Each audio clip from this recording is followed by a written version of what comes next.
Bloomberg Audio Studios. Podcasts, radio, news. Hi there, it's me, Francine. Instead of hearing your usual In the City episode today, we're bringing you something a little bit different.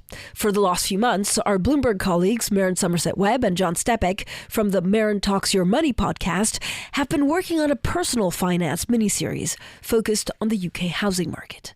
The series will help listeners get to grips with where the UK housing market is right now and where it might be heading.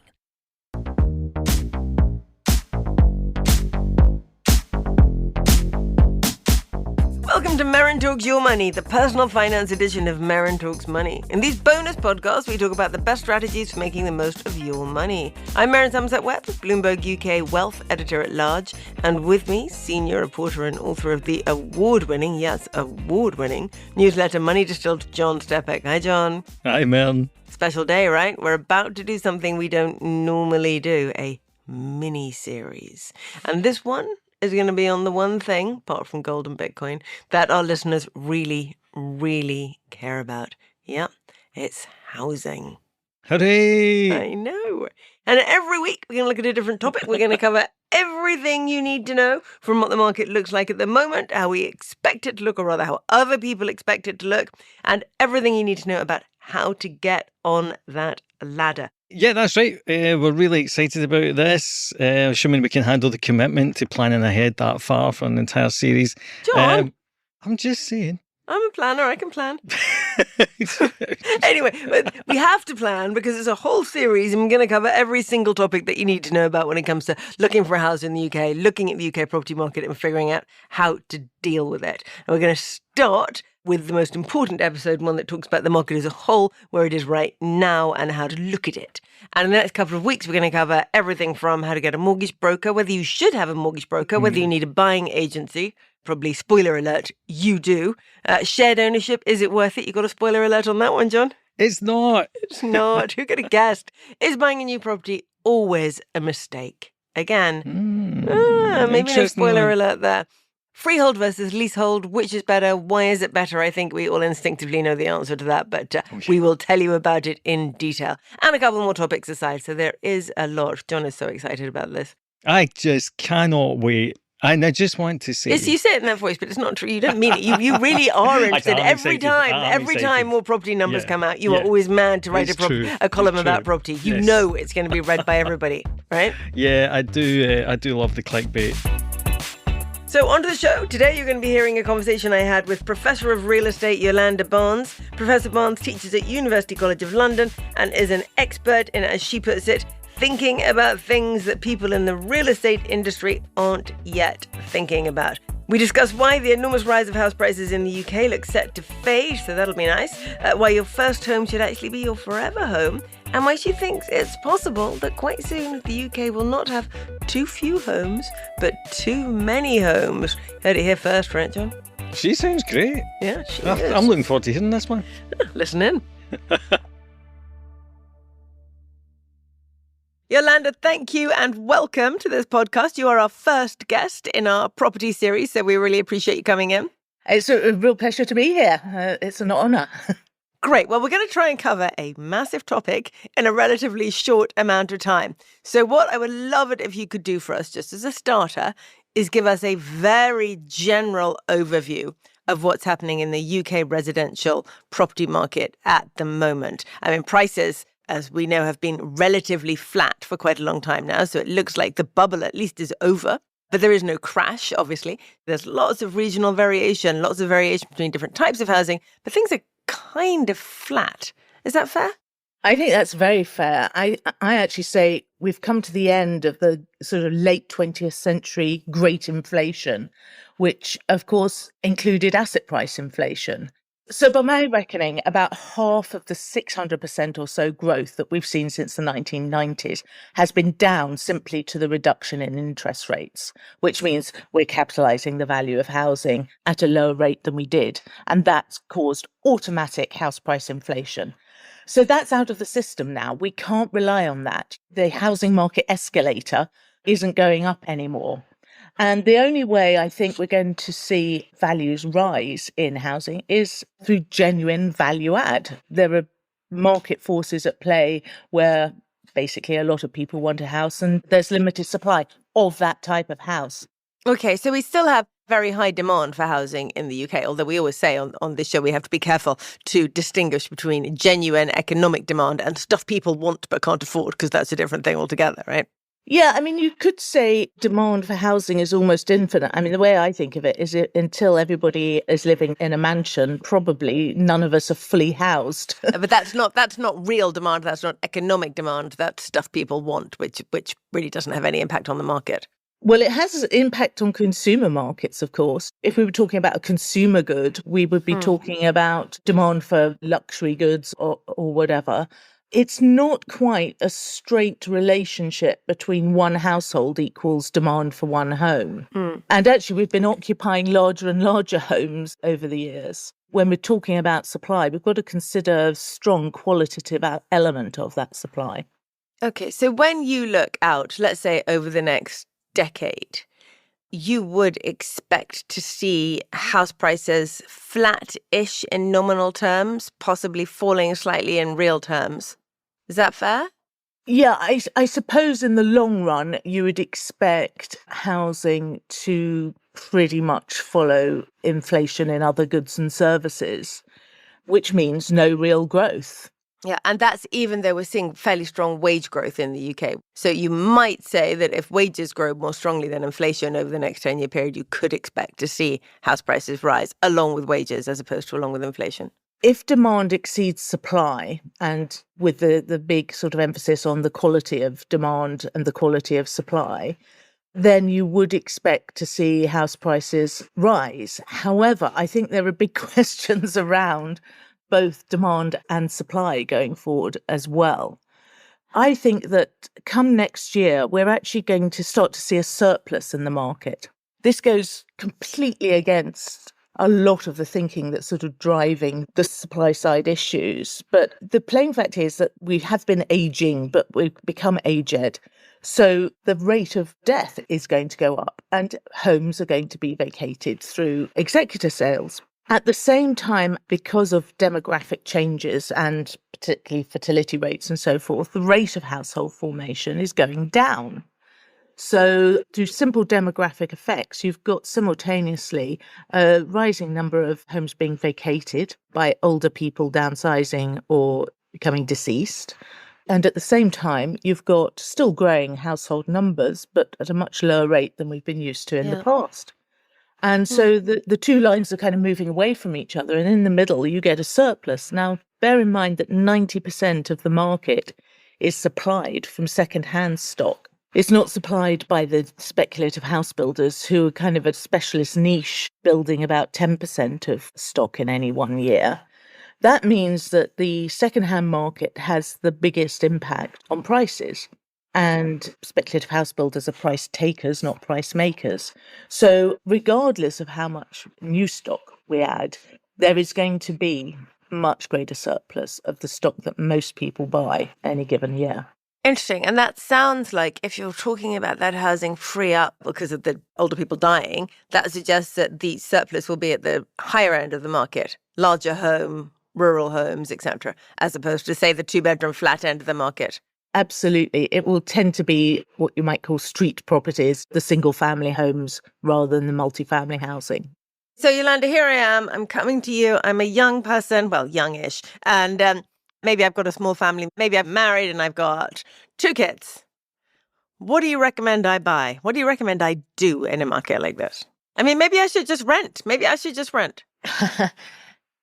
I still think there are very good reasons to buy. I suppose my biggest concern, and I think one of the ways that we've sort of been characterizing affordability in relation to incomes isn't very helpful, because, of course, if you could be exactly the same young person with the same family and have access somehow to capital, to equity, or you could be somebody who doesn't. So a lot of whether you enter the conventional housing market depends on whether you have equity for housing. So usually that's called the bank of mum and dad, or it might increasingly be inheritance. But the world kind of divides into equity haves and equity have-nots. before you even start to think about the type of property you buy, you're having to think about the nature of your finance. And that's going to affect the affordability. But let's assume you've managed to save a sufficient deposit to obtain a mortgage.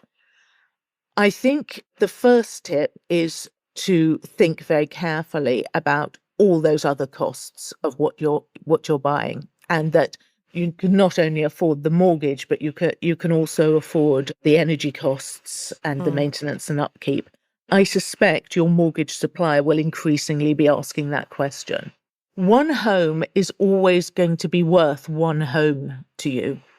So I think the trick, and this is something that people have been doing anyway, is when you do buy your forever home or the home you're going to stay longest in, because the costs of trading, there's no longer the option really to trade up every rung of the so-called housing ladder. It doesn't work like that. The costs of trading are just too high to make that worthwhile. So what you want to do is just buy the home in the location that you can see yourself being happy to be in for the next, 30 years, the place where you're happy to raise those children. And so neighborhood is becoming much, much more important, I think, than just the individual sort of property. It really is the most important choice you'll make. I mean, the old adage, buy the worst house in the best street, is sometimes a good one, because I suppose this comes back to the fact that when you're buying a home, actually what you're buying is land. It's the land value that's going to take up the most of the value of a lot of properties throughout the country. It's very rare that the costs of building the home are greater than the value of the home. So the remainder is land value. That's the locational value. And that's why neighbourhood's so important. So look at the neighbourhood and the livability and what you want to get out, the utility and amenity you want to extract, as it were, from your home over a substantial period of time. And then actually what happens to house prices doesn't matter very much because you're housed at a price you can afford in a place you love. And that's the name of the game. And that means quite possibly taking a lot longer to purchase a home than maybe we've been used to. Okay, interesting. So the key advice there is to buy assuming you're not moving. Yeah, I think so.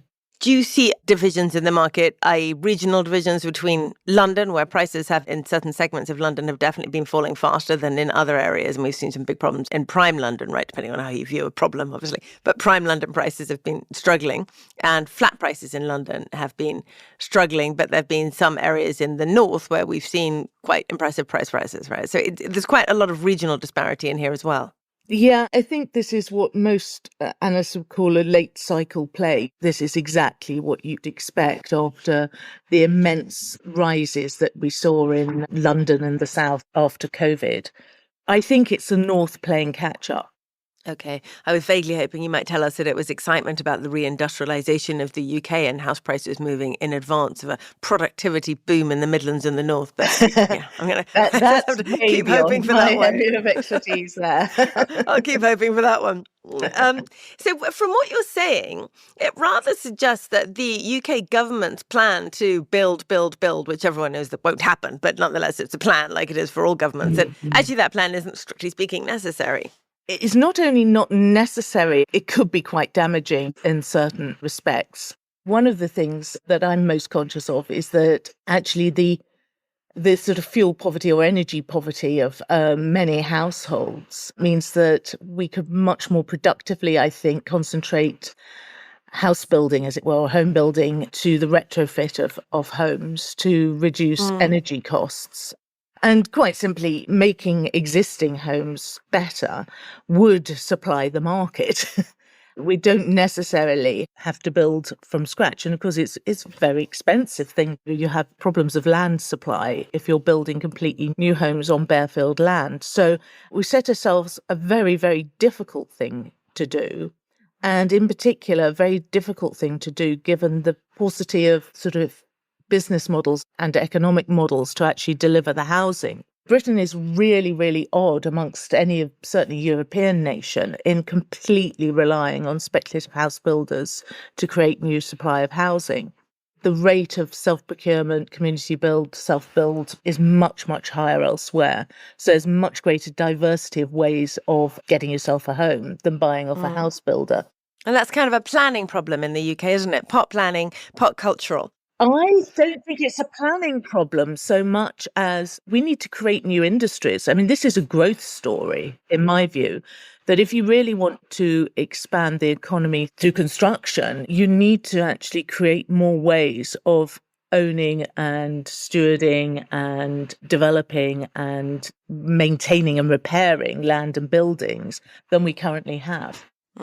I've really enjoyed you calling the house builders the speculative house builders, by the way. I think we need to do another podcast on that. It's not for this one, but let's do that one another time. Sure. And the other thing I wanted to ask you about is that when people go out into the market, particularly first-time buyers and maybe last-time buyers as well, they often think that what they need is a flat, not a house. So they look at the market and they go, well, I'm buying something quite small, maybe 1,000 square foot or smaller, whatever it is, because I'm a young person or I'm an old person downsizing. So I should definitely only be looking at flats as opposed to houses. But you have spoken quite interestingly about the mistake that we make when we want to live in smaller spaces or we want to live in dense spaces, in thinking that if we want to live in a high density way, we need to live in a high rise way. And this doesn't necessarily correlate. Yes. Let's dispel the myth that high rise means high density.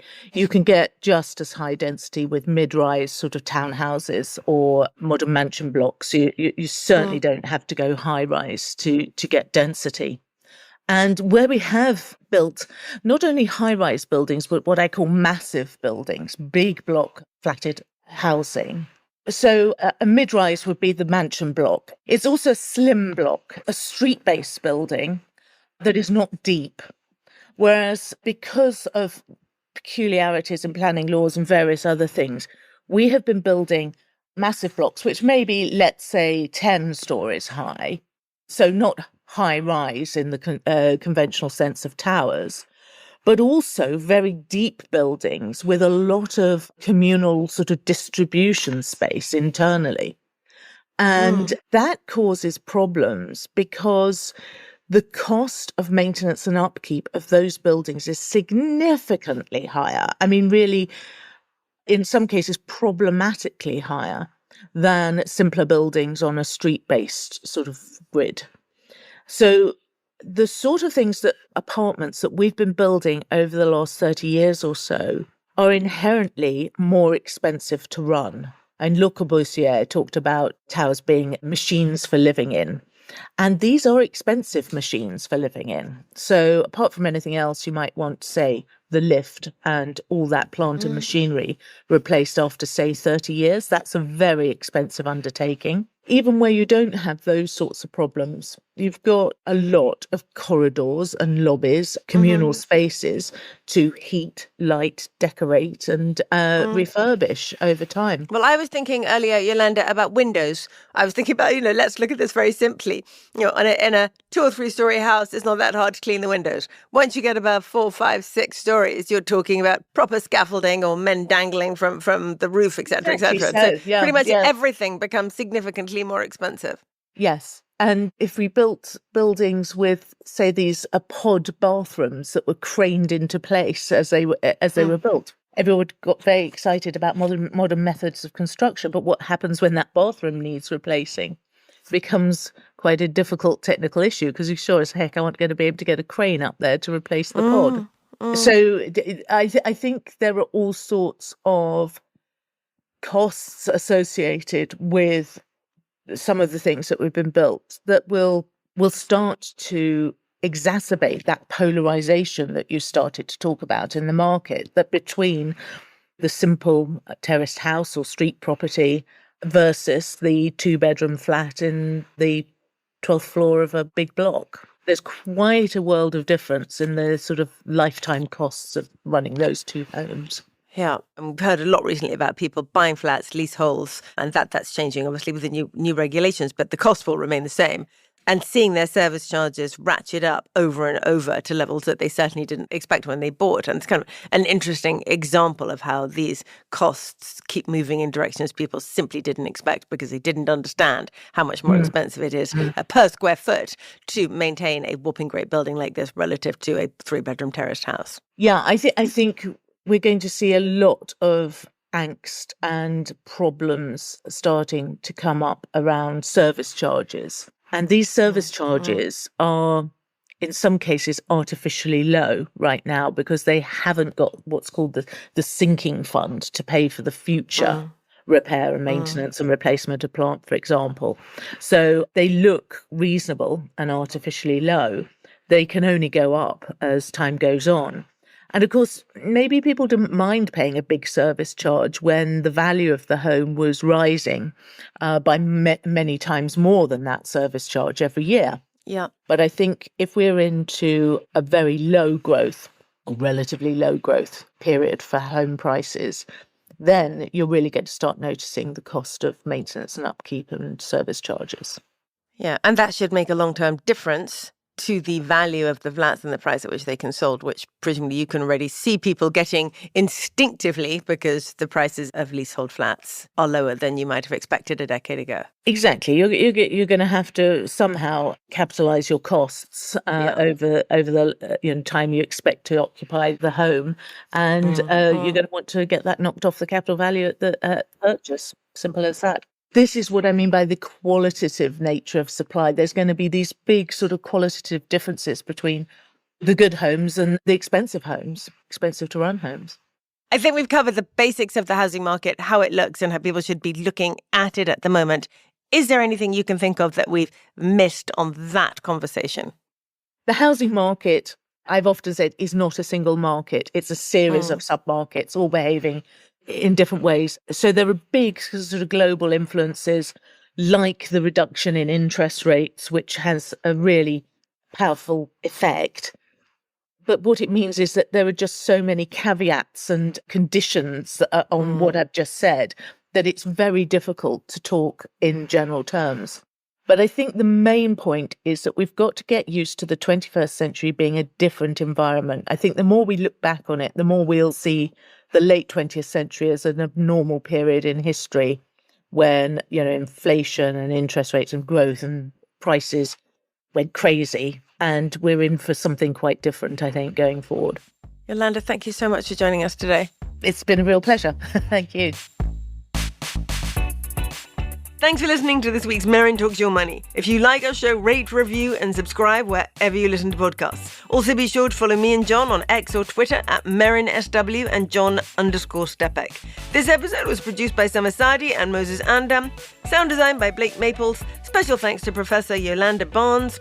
Questions and comments on this show and all our shows are always welcome. Our show email is merrynmoney@bloomberg.net.